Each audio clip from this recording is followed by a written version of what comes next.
বন্ধুরা আপনারা তো সকলে জানেন যে একটি চিতাবাঘের দৌড়ের কত স্পিড হয়ে থাকে।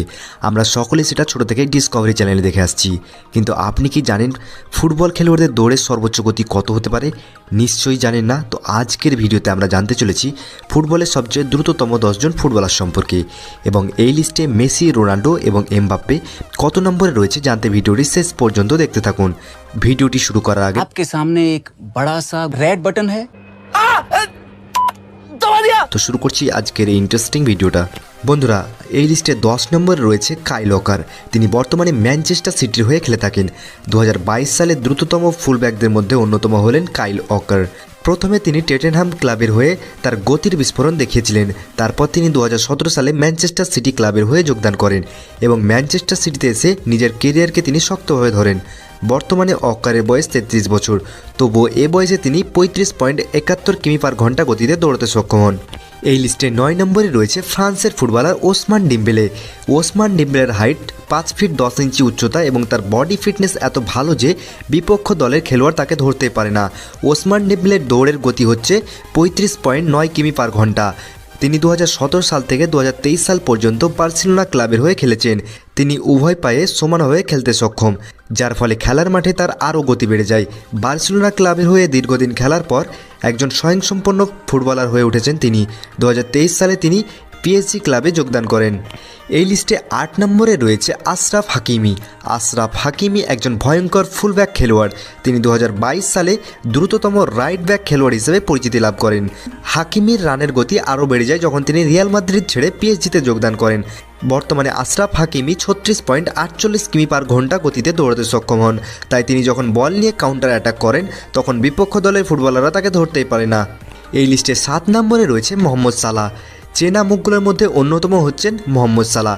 মোহাম্মদ সালাহকে দেখে মনেই হবে না যে তিনি দৌড়তে পারেন, কিন্তু বন্ধুরা, মোহাম্মদ সালাহ এত জোরে দৌড়তে পারেন যে কাউন্টার অ্যাটাক করার সময় কোনো প্লেয়ার তাকে ধরতেই পারে না, যার ফলে মোহাম্মদ সালাহ গোলের পর গোল করে যান। 5 ফুট 9 ইঞ্চি উচ্চতা এবং তার শরীরের ফিটনেস এত ভালো যে কেউ তাকে টেক্কা দিতে পারে না। মোহাম্মদ সালাহর ম্যাচের সর্বোচ্চ গতি 36.6 কিমি পার ঘন্টা। এই লিস্টে 6 নম্বরে রয়েছে অ্যান্টোনিও রুডিগার। 2023 সালে সবচেয়ে দ্রুততম ডিফেন্ডার হয়েছেন অ্যান্টোনিও রুডিগার। তিনি জার্মানির হয়ে খেলে থাকেন এবং ক্লাব দল হিসাবে রিয়াল মাদ্রিদের হয়ে খেলে থাকেন। তিনি তার লম্বা লম্বা পায়ে এত দ্রুত দৌড়তে পারেন যে অনায়াসে যে কোনো প্লেয়ারকে পেছনে ফেলতে সক্ষম হন। ম্যাচের সময় অ্যান্টোনিও রুডিগারের দৌড়ের সর্বোচ্চ গতি হয়ে থাকে 36.7 কিমি পার ঘন্টা। তিনি এখনও পর্যন্ত 5টি ক্লাবের হয়ে দুর্দান্ত সব পারফরমেন্স উপহার দিয়েছেন। তিনি 1993 সালে জন্মগ্রহণ করেন এবং সেই হিসেবে তার বর্তমান বয়স 30 বছর। এই লিস্টে 5 নম্বরে রয়েছে আর্লিং হোল্যান্ড।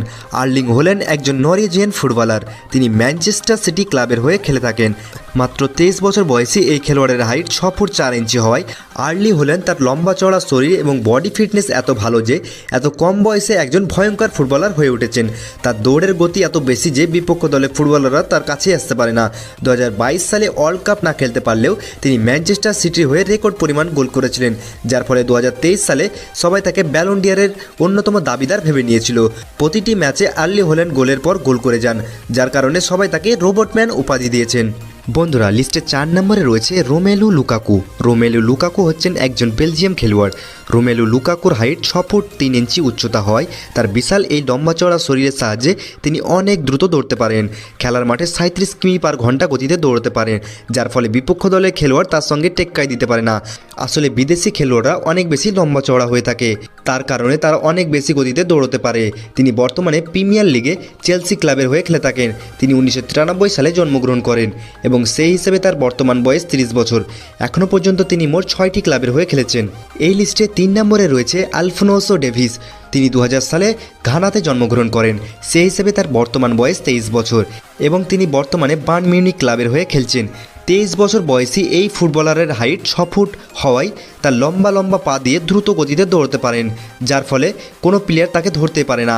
আলফোনসো ডেভিস খেলার মাঠে 37.1 কিমি পার ঘন্টা গতিতে দৌড়তে পারেন, কারণ ফুটবল খেলায় যে টিমের খেলোয়াড় যত বেশি দৌড়তে পারবে তার টিমের জেতার সম্ভাবনা ততই বেশি থাকবে।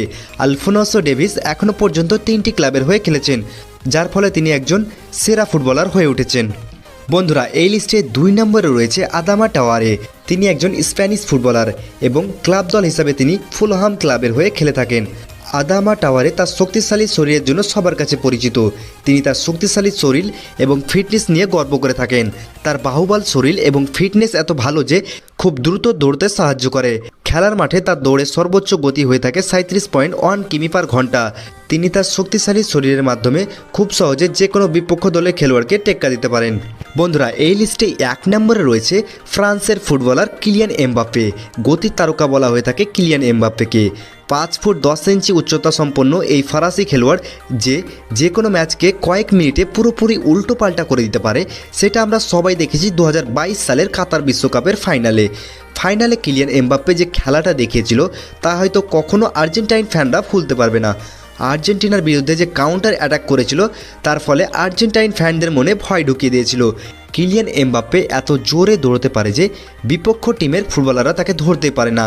কিলিয়ান এমবাপ্পে ফুটবল মাঠে তার দৌড়ের গতি হয়ে থাকে 38 কিমি/ঘন্টা। তো বন্ধুরা, আপনারা হয়তো ভাববেন যে সেরা এ 10 জনের তালিকায় মেসি বা রোনাল্ডো নেই কেন? কারণ হচ্ছে এদের দুজনের দৌড়ের গতি কিছুটা কম রয়েছে, যার কারণে সেরা 10 জনের তালিকায় মেসি বা রোনাল্ডোকে রাখা হয়নি। যেখানে রোনাল্ডো দৌড়ের সর্বোচ্চ গতি হচ্ছে 33.95 কিমি/ঘন্টা। অন্যদিকে লিওনেল মেসির দৌড়ের সর্বোচ্চ গতি হচ্ছে 32.5 কিমি/ঘন্টা। তো বন্ধুরা, আপনার কার ফ্যান, রোনাল্ডো নাকি মেসি? কমেন্টে অবশ্যই লিখে যাবেন। ততক্ষণে আপনারা ভালো থাকবেন, সুস্থ থাকবেন। দেখা হচ্ছে অন্য কোনো ভিডিওর সঙ্গে।